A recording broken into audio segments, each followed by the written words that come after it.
Thank you for having me, and I don't think you can use the word legendary beside my name. In her own right, I mean, those of us have opinions and perspectives, so frankly, you can't take away my right to see you that way. You're right. I can't. Your opinion is your opinion. I can't disagree with that. So, before we get started here, I'm a big fan of letting you tell your story. I mean, frankly, I could sit here and I could rhyme off all of your accomplishments and everything else, but I'm a lot more interested in how you see yourself to get this started. So, for those of us that, maybe haven't been around this decade and don't know who you are, tell us a bit about yourself, where you're from, what you do, who you are, and all of the glory. All of the things. I think the craziest thing is when you say decade, that I now think about it as it's been over a decade that I've been in the Hockey Canada program. Um, so the You're people that getting haven't old. been around yeah, I am getting old. I hate to say it, but um, I am a young. I'm gonna keep saying that. Young. I'm a young lady from Keswick, Ontario, so just north of Toronto. I grew up there. Spent probably, I guess, all of my adolescence in Keswick. Played minor hockey in Keswick, Georgina, and then moved to boys hockey. Well, was in boys hockey, moved to AAA for York Simcoe Express. Um, Went to Keswick High School. It's a fantastic place. And also actually spent a year at the Hill Academy. This is me Okay. trying to go back and forth between hockey I like and it. everything not And hockey, life which wasn't a lot. outside of hockey. Yeah. Um, Attended Clarkson University and somehow made it through 4 years at Clarkson University, which, for those that do know my story, know that my freshman year first semester was a academic probation based first semester. So really bounced back strong there. And then, like I said, I've been with Hockey Canada since I was the ripe old age of 14 years old. Spent 3 years Amazing. in the under 18 program, followed up by under 22, obviously. Made my debut with the senior national team in 2014 and didn't return back until 2017. And officially can call myself an Olympic champion after the 2022 Amazing. Beijing Olympics. Right. So now how can I not use the word legend? Like that's all pretty darn cool. So That's you all know from what? You down just the you way. just you just told the world I was right. So thank you for that. I'll take the affirmation. Um, Now let's skip back a bit because when we get into these conversations and we hear sentences that start with "for those who know my story," Yep. tends to suggest we're hitting on something that comes with a bit more to it. So first year Clarkson University, I'm guessing first time really away from home. Yep. Um, Yep. and what's the story? How did we end up on academic probation? That's a great question, to be honest, because I was a good, better than good student in high school. Like was honor roll student. Um, and I got to college, and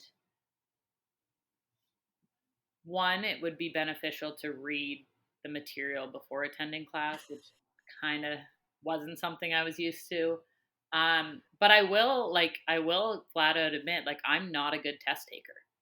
Yeah, Like, I cannot take tests. Like, if you gave me the exact same thing, but I had to explain it in an essay format, like, I'm crushing it. But I just yeah, don't do well on tests, and I can admit that. So that really kind of just bit me in the butt. Like, I went to September camp with the senior national team, which would have been, I came in a week late because we had our August camp. So I missed the first week of college. And then two okay. weeks later had to leave for a September camp, in which the week I was gone was our first round of midterms. So it was either I was doing the midterms before I left or had to do them when I got back. The ones I did when I got back, I obviously didn't study at all while I was away. So I bombed pretty much every exam possible. And Yeah. I will say, though, I never failed a class in college. Was on academic probation, but never failed a class. So it was like you tread water hard enough and long enough that you could turn it around. I like it. I Yeah. mean, Somehow. That well, I mean, knowing a bit more about the rest of your story, it doesn't surprise me. I mean, I think that there's this kind of cool piece of ourselves where when we are survivors and when we are living with things that are perhaps more complex, we're really good at doing enough to not Yep, let the world see it. 100%, So 100%. I'm not surprised to hear that. So you were talking about your Team Canada journey, which is, I mean, incredible. First off, and I applaud you on that. And I mean, obviously, there's a little bit of jealousy here, just because yeah. Yep. Anyways, so I'm just, it's not jealousy, it's admiration. Okay, But we can accept that too. you spoke about a gap Yeah. in there, and what happened? What was the gap in Team Canada for you? So I think one of the big things for me is when I look at my Team Canada journey, everybody talks about my 2018 not making the Olympic team and then coming back in 2002 and that kind of being the big story. But for me, I mean, I talk about it. I've been in the program for over a decade. I am the only player in Canadian like Hockey Canada history to play 3 under 18 tournaments. Um, and I talk about it like my first camp I just turned like 15. Like I literally Yeah. turned 15 I think 5 days before I went to my first strength and conditioning camp, and I look back on it now and I'm like 15, 16, 17, all 3 years of U18s. I'm a part of Hockey Canada. I win 2 gold medals in that span. I get to college and I have a great first year of college.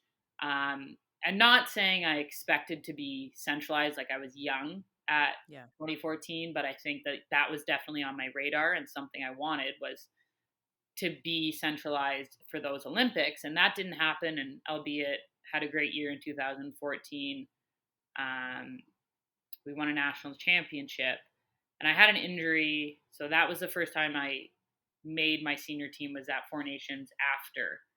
Okay. And I had an ankle injury. And I think that that was kind of my, okay, I'm breaking through. I'm kind of on the uprise. And Yeah. I honestly just, nothing came of it. I don't know.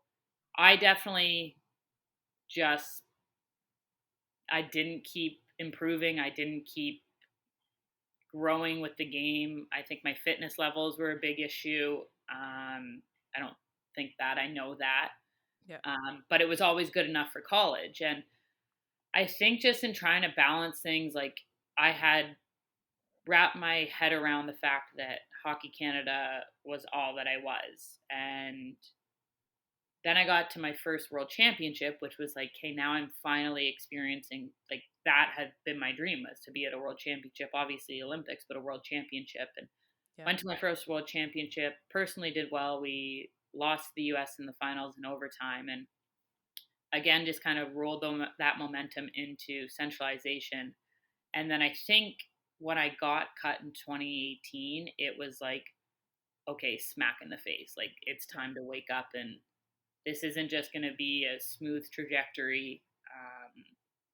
But I also think it made me reflect on, okay, it wasn't smooth sailing all the way from U18s all the way up to here. Like, yeah, this is my big disappointment, but at the same time, like, my eyes should have been open to this in 2014 when I didn't make another team after that first Four Yeah. Nations until Yeah. 2017. So it was a rude awakening in the sense, like, it was my dream of the Olympics, but at the same time, like, had I been a little bit more observant and stuff and not naive, I probably could have turned some things around in my career a little bit quicker than I did, I guess, after 2018.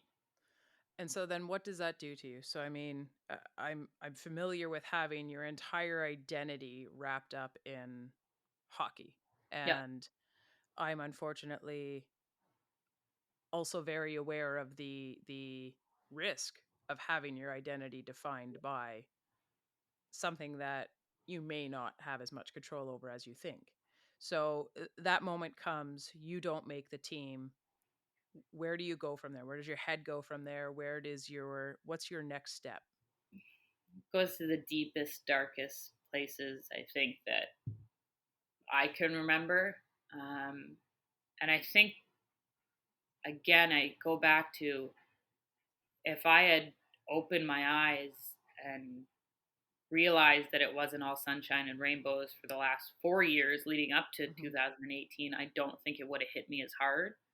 Okay. Um, but I had put myself on a pedestal. I had expected success for myself, which I'm not saying I shouldn't have, but my dreams, I don't think were as close in reach as I thought they were, Yeah. as I perceived them to be. And that made the fall down a heck of a lot harder. And um, yeah, I was in some pretty dark places after 2018. And I would say, even leading up to that, I wasn't good. I didn't have a foundation set for me for success, really, in any means. And obviously, I didn't have a foundation set for disappointment either.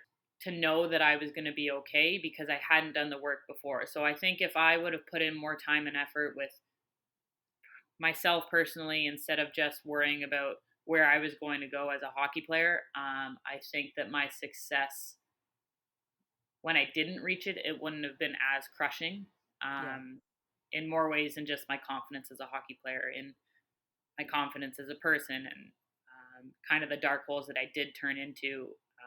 I don't think would have been as dark had I done the work beforehand on myself.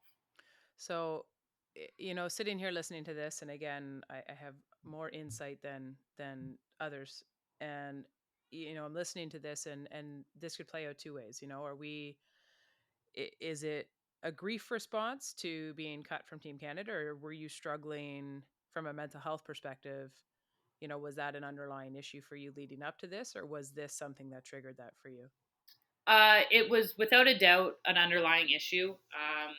Kind of, when I look back at things, I think one of my, well, not one of, I know that one of, no, I keep saying one of, it was my darkest day, in the sense of a certain day that I remember. I think, like, we both know Michael Landsberg, he's got his date that he remembers Yeah.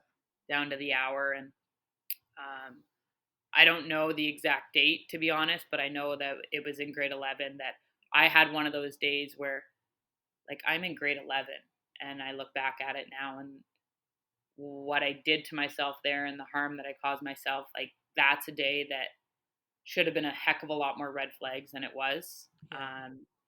And I think everything after that, when I look at my mental health and when I struggled with it, it was kind of days after days after days. It was longer periods of time. Whereas that in grade 11 was like I can pinpoint that one day. Yeah. So after that, like, getting cut, it was not what opened the flood. It wasn't, it was what opened the floodgates, but it was everything else that was just the tsunami of waves coming Yeah. from everything that I had kind of pushed aside or pushed under the rug beforehand. Yeah. So now you get to this place where you've now been cut. And I mean, historically, my understanding with Team Canada and my own experience and other people's experience, um, eh, that doesn't necessarily mean that you're no longer with a program. It doesn't mean Mhm. that it's over. It doesn't mean Yep. that there's no hope of this moving forward. So, when you get cut, where does your head go to? I mean, it's the grief, it's the loss, it's the overwhelming response to it having just happened. But are you then in a place where is that like the motivator, or was this gonna, where did you go that day? That day, I ran away and flew to Montreal, or that next day, Yeah. um, which I'm very fortunate. Emerin Smashmeyer, I guess, although she hadn't been a part of the centralization, she had been released prior to centralization happening Yeah. because we only take three goalies. So Mash understood what I was going through. So to be able to lean on her, not just immediately, but the Yeah. rest of the year after, was huge for me. And um, I am not one who's motivated by, I think, like, the disappointments, or Yeah. I'm a very internally motivated person and I just do it upon myself. There aren't external factors that really kind of push me to the next level. Like I've never been like that. Like if you and I are in the gym together Yeah. and you're pushing 35 more pounds than me, like I that doesn't do anything for me. Yeah. It's not. It's very internal all for me. So I think in that sense, yeah, I was disappointed by 2018 and yes, I did want to prove them wrong, Yeah. but I wouldn't sit here and say that it was like, "Okay, I'm going back," and Yeah. I made changes because I wanted to make changes because I knew that I am a good enough hockey player and a good enough person to be able to take that next step. Yeah. Um, and all it was an extra level of commitment. I don't think it was more hours that I had to wake up like the the fairy tale stories of I'm on the ice Yeah. 20 minutes after. Like that's not what it was because that work ethic's always been there. It just wasn't. I wasn't using it in the right ways. I wasn't tapping into the right foundation of which I guess my whole success of a hockey player is. So Yeah. for me, I did not think about anything with Hockey Canada for the next 4 months. Like I got released in November, and I don't think, sorry, I don't think I spoke to anybody really in Hockey Canada until like April before our May fitness testing in 2018. Like Yeah. I tried to remove myself as much as possible, and part of me is very disappointed in how I handled that with my teammates that were carrying on with the journey. Yeah. Um, Yeah. I look at, sorry, I'm taking forever to answer this question, No, but no. I look at our group in 2022, and one of the big things we preached was that there were 50 individuals that collectively were making us successful at the Olympics. Whether you were Yeah. released from the team, Yeah. whether you were a staff member that was only here every so often, all 50 were a part of us at the Olympics. And I am disappointed in myself that I didn't take more pride in helping my teammates on the journey in Pyeongchang, um, because I think that that could have allowed me to grow more as a person, regardless of what happened as a hockey player. I think that I could have handled that better as a teammate in 2018. I think just to play devil's advocate for you here, not that you're asking me to, but I'm going to anyway. Maybe it's the motivational speaker in me. But I would also argue that if you were going through not only the complexity of living with and then experiencing that floodgate opening with your own mental health struggles, also the absolute, torment of Yep. feeling as though you lost your dream, which I am Yep. familiar with. Yep.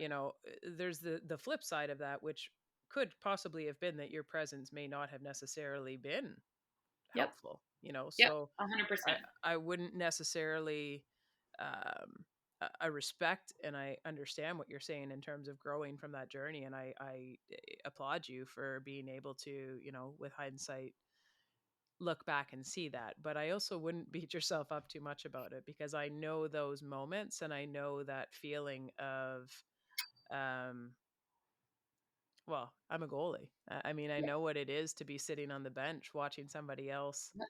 play the game that you want to be playing in, and I know that feeling well. And it's not always possible to grab the pom-poms and cheer them on. Yep. Um 100%. so this goes on to so many segues for me that I want to explore. And I mean, one of them being you get cut from Team Canada. In that moment, the possibility has to exist in your mind. Is that am I getting back to the team? Am I going to get back onto the team, or is that it? Um, what was that like for you? What was your experience with the possibility of potentially losing, as you said yourself, the identity of what you knew yourself to be? Yeah, it was definitely a thought. I know that I had told myself like I was not going to make any rash decisions the rest of that season. Yeah. And I took my time coming back to the CWHL because I was like, I hate hockey. I don't want. Yeah. And 20 like the centralization of 2018 was a grind. And I think if you ask any of the players that were there, regardless if they made it or not, um, they felt the same way. And so I took my time getting back to the CWHL, and I think once I did get around to that, I started to identify myself not as the hockey player, but as a person that it was enjoyable to be around the rink, and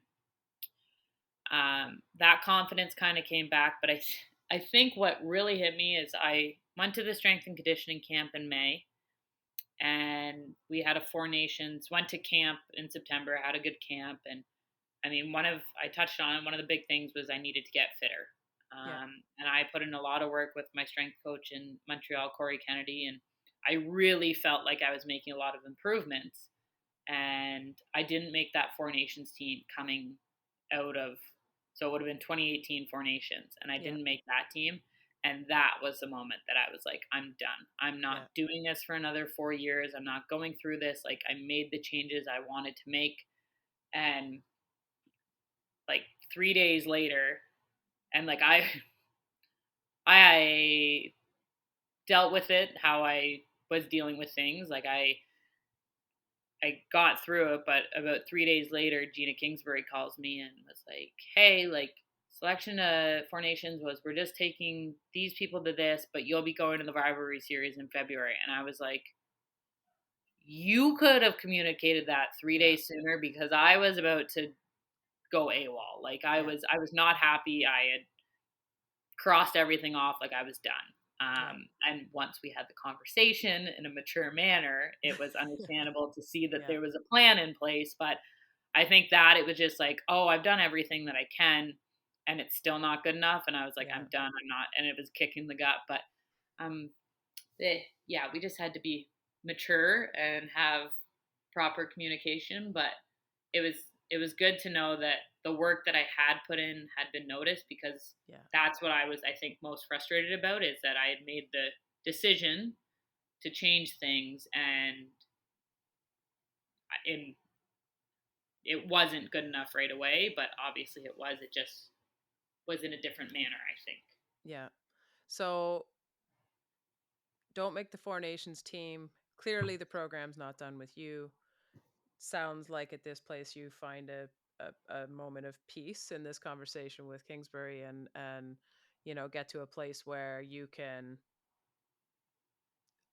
respectfully know that you still have a place in this. Yes. So stick with the program.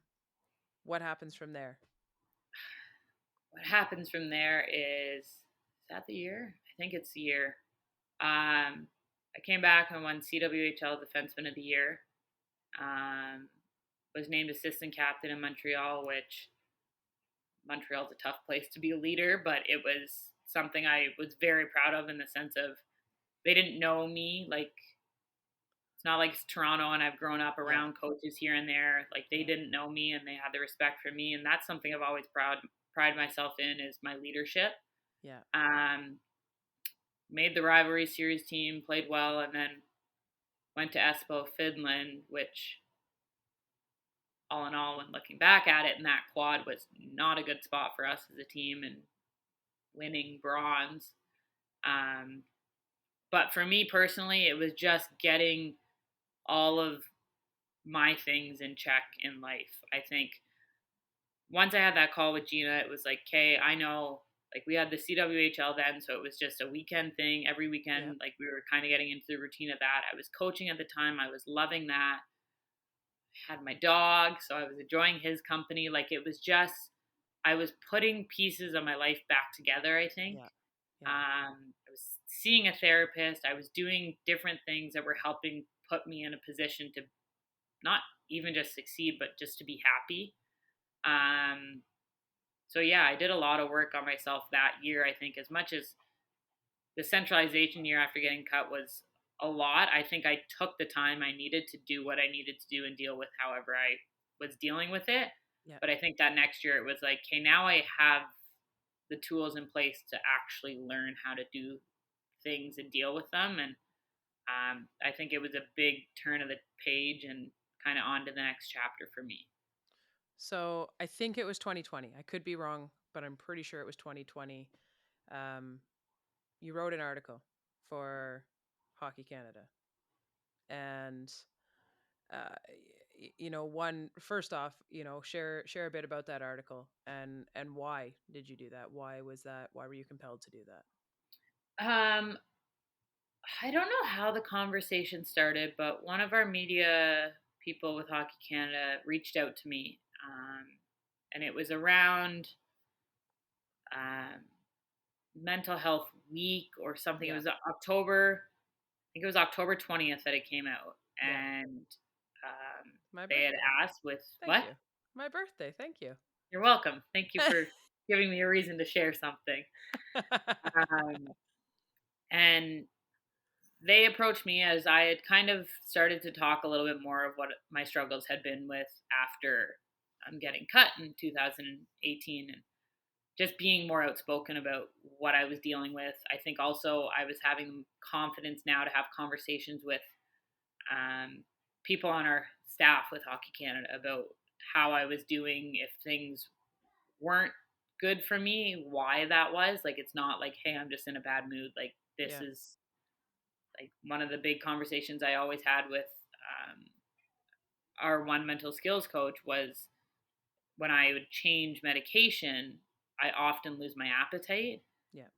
So having to deal with that while trying to perform Yeah. at a national team level is not ideal. So having those conversations and then having Kim to be like, hey, I think this is something that we should bring to Gina to give a heads up kind of thing. So different things like that. And the article media person came to me and asked if I would be willing to write an article on my story and kind of like a Players Tribune Yeah. article. And Yeah. I don't know how I'm. I've always enjoyed writing. I journal, um, but this was really powerful for me to be able to actually write down. Yeah. And as much as people thank me for talking about what I've been through and the struggles that I've been through, I actually really owe a big thank you to Hockey Canada for giving me that platform because I think it really took a lot off of my plate. Mm-hmm. I think my teammates understand me a lot better now.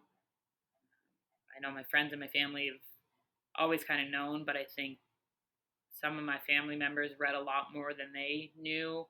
Yeah.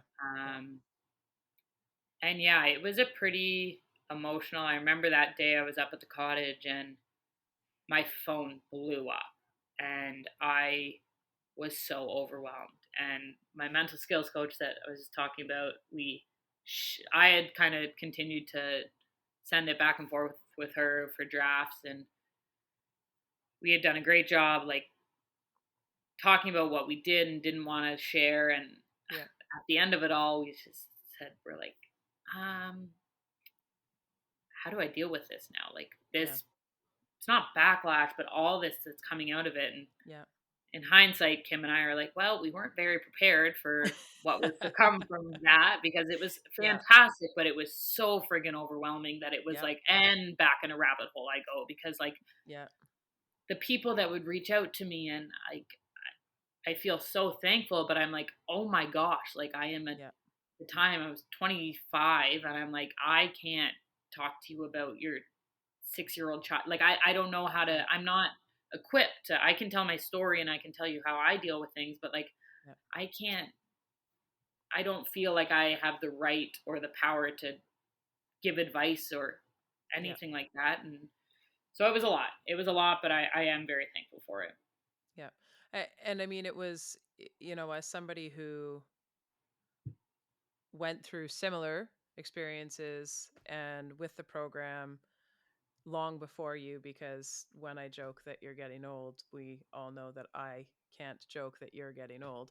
But, to kind of see that play out, and, um, it was just really, it was cool for me. It was cool to kind of sit there and see Hockey Canada give you that platform Yeah. and be in a place where they were perhaps ready to step in and support the whole athlete, instead of just, it almost in that moment gave an opportunity to redefine, strength and conditioning, Yep. and all of the tests and the measurables and what they want to see from us as athletes.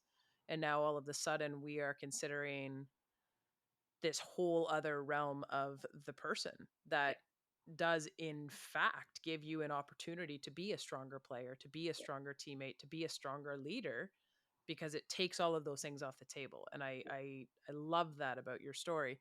Now, one of the things that you said, and I don't know if you're going to remember saying this, so I'm going to hope you do. We did a chat together with Michael Landsberg with a hockey organization. I don't remember. I don't remember who it was for. Um, but in that conversation, you were talking and you explained a moment that I think was so powerful to me, because I don't know that I'd ever, even as somebody who's been speaking about this now for as long as I have, I don't know that I'd ever had anybody who was so in the same box as myself to hear you say it and understand that was so not alone with that.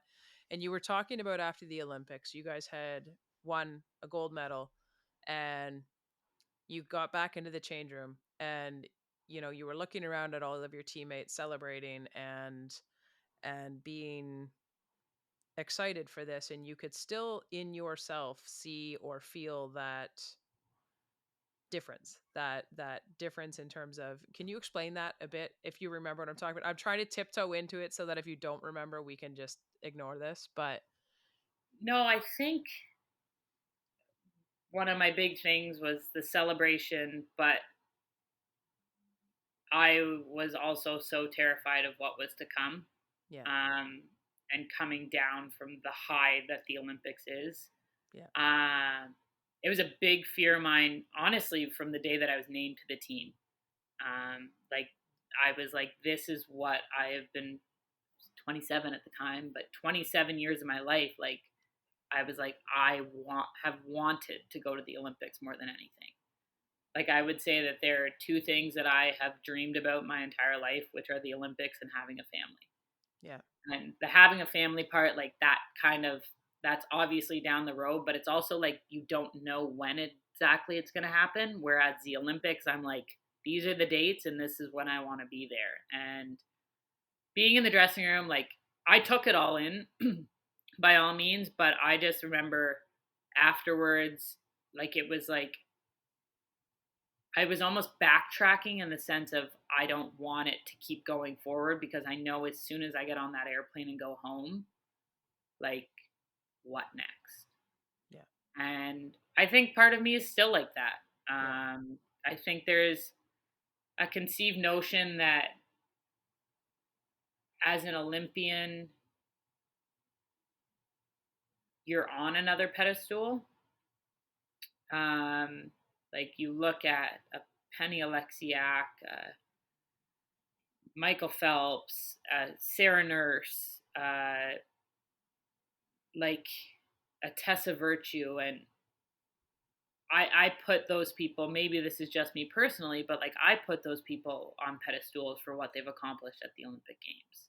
hmm, And you come home and there's no difference in your day to day life. yeah, And when I say no difference, like, I mean there is literally no difference in my day to day life.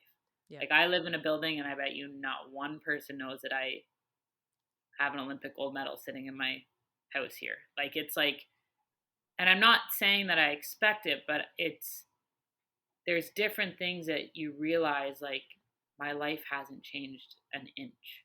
yeah, yeah, And it's fantastic, but it's also kind of like the the wind gets let out of the sails in a sense, yeah. because there's so much hype around the games and for 2 weeks after, and then after that it's like, eh, cool. That happened. And I think that part of it too, I think it brings into a little bit of frustration about being a female athlete. Yeah, Um, because I'm not saying I want a police escort outside by any means, but like,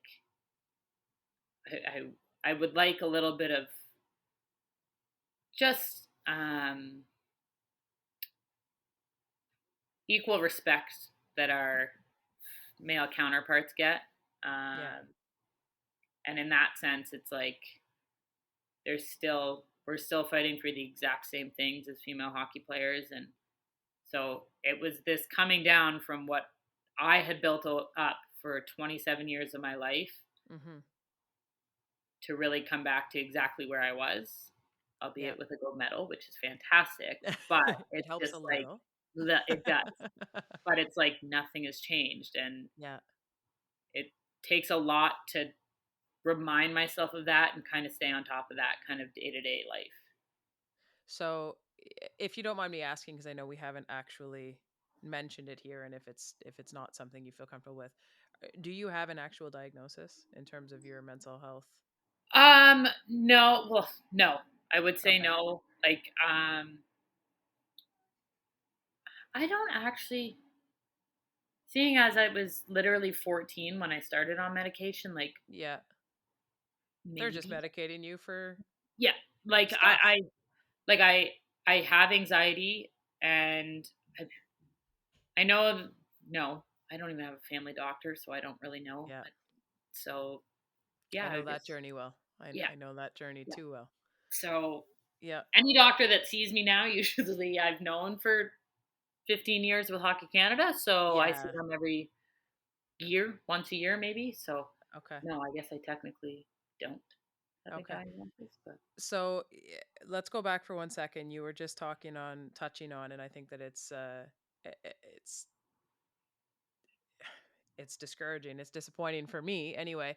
But talking about that disparity between women and men in sport, mhm, um, we see it differently from the outside sometimes when and I mean, obviously, I know better personally just because I understand it a bit differently.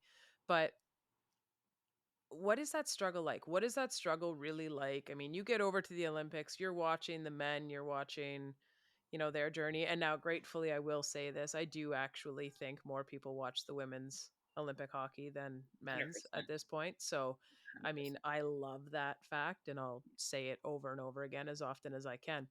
But, we get back and you've talked about the CWHL, past league, we've both played in it. It no longer exists. We look at the current state of um, women's hockey and the,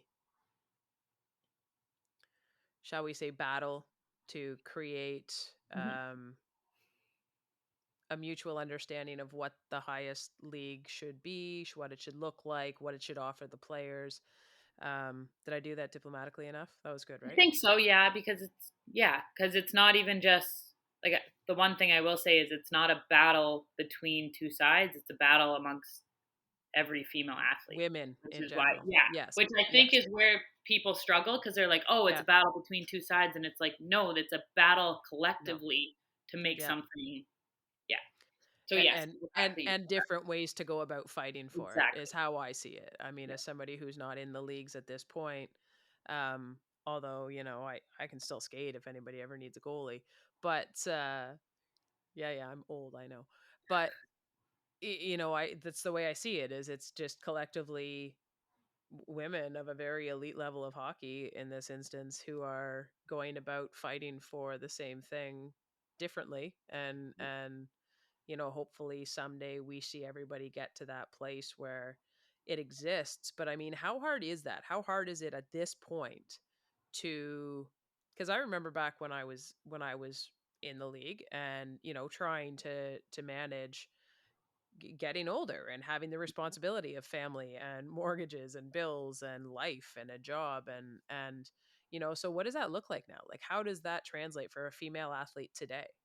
Well, I think I'm very thankful in the sense of our support from karting, like being a carded athlete is Yeah. fantastic, and then also being like supported with Hockey Canada funds is quite good right now. So Yeah. in that sense, like we have the ability to train and play full time. I mean, I'm an assistant coach at University of Toronto, but it's not like that is a all consuming type of job. But I think that the hardest thing for me, and this kind of goes off your question, but kind of not, like the hardest thing at this point in time is like I know what we're doing is right.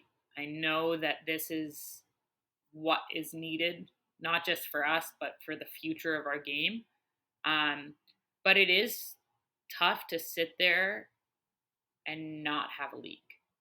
Yeah. Like I think about it, Marie Philippe Poulin has not played in a structured league in 4 years. Unbelievable. Yeah, Absolutely unbelievable. like she is the greatest female hockey player to ever play.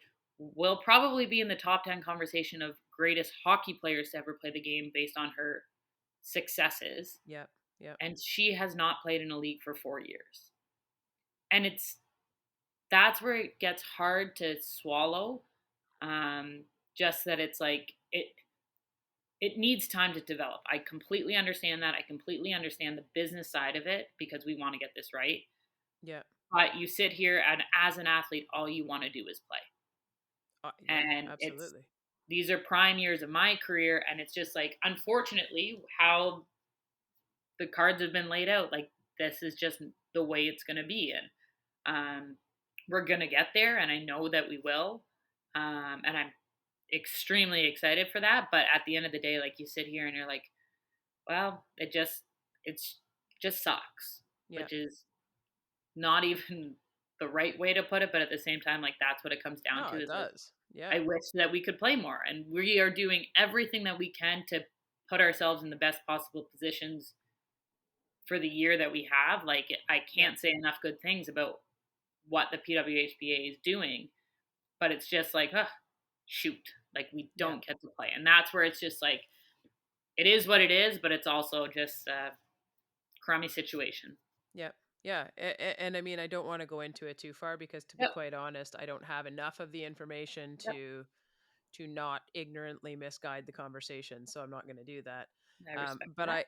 I am going to dive into a conversation that nobody wants to have, and I know I get asked about it a lot right now, and I don't think we can responsibly have two people who have any affiliation at any point in their life to Hockey Canada have a conversation and not have this be something that perhaps gets approached.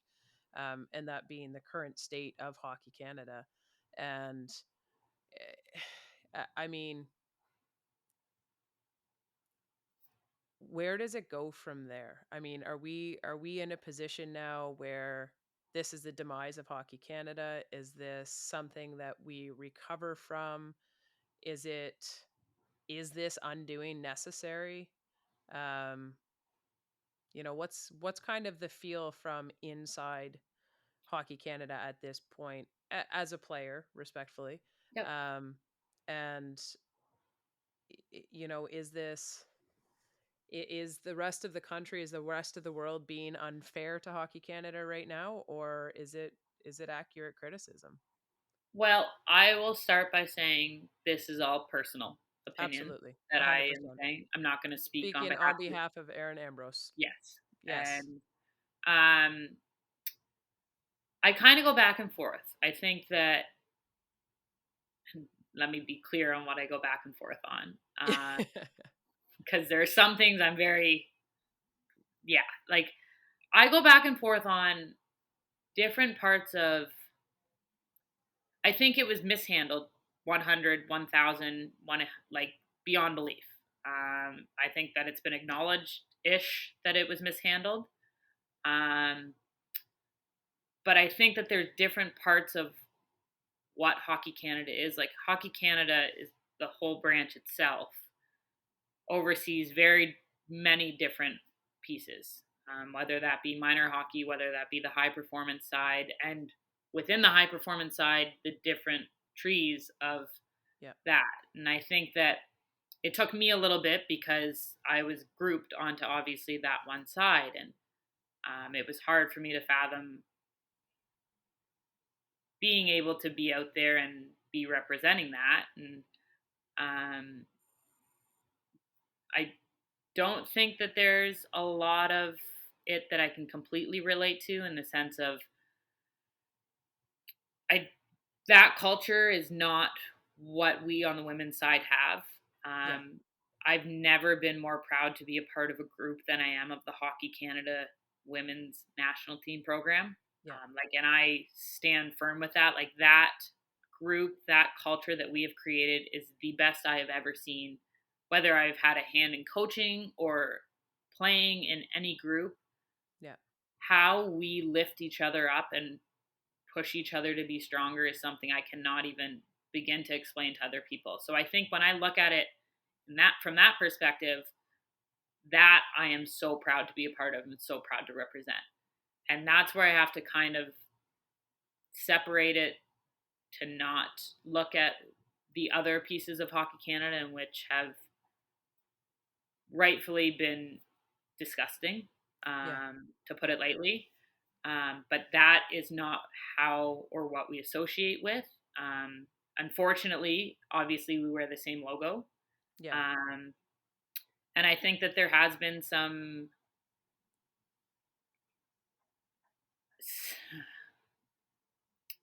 the way that opportunities have arisen for players down the line, I don't think was handled correctly.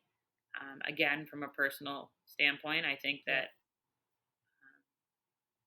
I mean, we talk about our code of conduct and what we adhere to, and um, there's a lot of things that would not fly to ever wear the jersey again, and it's not Yeah. anything on a legal scale. Yeah. We'll put it that way. Yeah. Um, so I think in that, With differentiation between the two programs. You mean correct, yeah, as the code of conduct for the women's program, correct, there's a lot that nobody would tolerate. yeah. Yeah. So I think there's, but then when I talk about not sure where I think the one thing that I have, and I actually took it from Jeff Merrick, talked about it during one of their, they had one of their heritage meetings Yep. in Ottawa, and it was about the slush fund. I Yep. use that in Yep. quotations, and um, Merrick made a point that any major corporation has money set aside, and that's where I sit here from the business standpoint, and I'm like, it's, yes, is it from the funds of people's fees? Yes, but if it wasn't, then it would be from the funds from something else. And it's just, there's different things that from the corporation or from the business standpoint, like, yeah, you don't like to see that, okay, it's linked to my child's registration fees, but Yeah. at the same Yeah. time, if it wasn't, it would be Yeah. from our winning of something. And I know that that doesn't make it worse or better, but the money has to come from somewhere when something's not covered by insurance. And Yeah. that is any business anywhere. Yeah. So that's the part where I'm like, I stand with Canadians wanting change in Hockey Canada. I mean, you Yeah. look at our statements that we've put out, the two that we've put out, and I'm proud to be a part of this group. We want change in the culture of Hockey Canada. We want change on the board. We want a seat, and that's something that I want to make sure that is emphasized more than anything. Is that's a pass, and we do believe that we have the ability to have an impact on the future, and what's to come with Hockey Canada and the corporation that it is. Yeah. And I think that that's a message that we really need to emphasize because I think that first off, I agree with you. It's appalling and it's horrible, and I do think it was mishandled. Yep. And um, there are no excuses. There's no excuses for that behavior being acceptable in any realm or hidden or put aside. I also, come from a strong enough business background that I do understand, that fund that is sitting there, it's not as though it was sitting there as a fund for that purpose. It was sitting Yes. there as a pool of money that should there be a legal expense that arises, they have, the means to have funds Exactly. available so that hockey can continue to operate after that. AKA Erin Ambrose takes a puck off her forehead at a tournament and isn't able to be fully compensated in a way that supports a good quality of life after the fact. That Yep. money has to come from somewhere. Exactly. um and so I I objectively can remove myself enough from the emotional attachment to it to completely understand what you're saying and agree with that. My hope is that we continue to share this messaging strongly enough that people do understand that that disparity is there, and that there is a need to change a portion of this hockey culture within Hockey Canada Yep. immensely. Yep. And the only hope that can come from this, in my perspective, is that we're able to grow from this. And Yep. there's no apologizing for it. There's nothing that can be said that's going to make what happened okay. Yep. So we can either learn and build and make sure as hell it never happens again, Yep. and make sure that all of the you know checks and balances are in place to make sure it's not possible for it to happen again. Yep. A hundred And percent. so I don't want to put you on the spot with that, but I think it's an important conversation to be had, because the one thing that I have seen with a couple of the major sponsors and some of the supporters of Team Canada is that they have taken the time to make that differentiation between, we're going to cut our funding to this program until they get their stuff together. But Yep. that doesn't mean we're not going to continue to support women's or Yep. para or youth minor hockey. And a lot of people don't understand that, as you said, that Hockey Canada isn't just Team Canada. Hockey Exactly. Canada insures every single provincial hockey organization across our country. Yes. And without that, minor hockey as we know it ceases to exist. And Yep. so, I think it's just an important conversation for us to keep having. I could keep you for hours. I love your story. I love your journey. I will absolutely respectfully reserve the right to invite you back to chat in the future I would and love kind that. of follow up with where you're going. Um, I didn't ask. I'm gonna ask. Are we going for another Olympics? Do we Yes, know? we are. We are. We We like are. it. We We are. are. We haven't had the Okay. conversation with Gina yet, but we are. We're Okay. planning on Okay. it. Gina, you are Gina, if you're now listening to this, yeah, I'll make sure that we send this. So we'll send the link to Gina at hockeycanada.ca that Erin plans on being around for the next gold medal. I like it. And yeah, I yes, said it. So now you got to bring it home. absolutely. Thank you so much, Erin, for joining me today, for being so open with your story. It makes a huge difference, and it is a conversation that we need to continue to have. And I think it's such an important conversation right now, as we see so many athletes struggling with, the transitions that are faced, and everybody, we think that it makes it different because you're an Olympian and you're a hockey player, but at the end of the day, as you said, you come home and your life hasn't changed. And as somebody who lives with the complexity of struggles with mental health and the extremes of where you've been able to achieve success in life, just very appreciative, because I know that it would be a lot easier and a lot less of a burden to not share that part of the journey and keep that keep that to yourself. So thank you for being open with yourself, for sharing and giving of your time, and I look forward to speaking to you again. Thank you. And thank you for giving me the platform to share my story. So thank you. Absolutely, pleasure.